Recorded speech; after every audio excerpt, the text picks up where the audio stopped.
Well,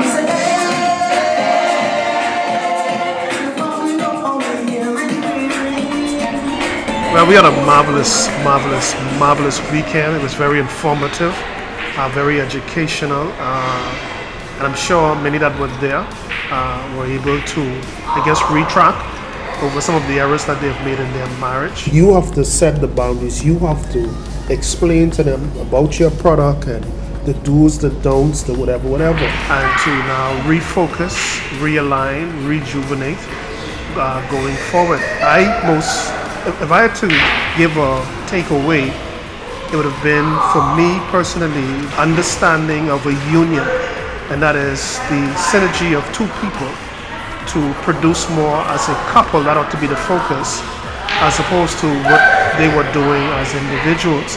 There is a way unto man that seem right, but at the end of that man's way, what does it read? Destruction, right?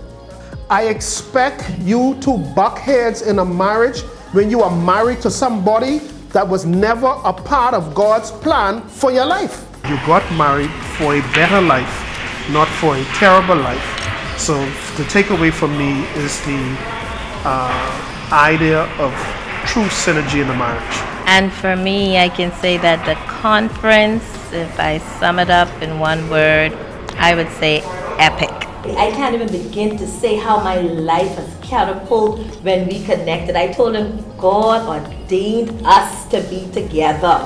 I think a lot of persons really need to get to know the person they're going to marry before they say I do. Learning to respect your spouse more, appreciating who they are, and being supportive of decisions together.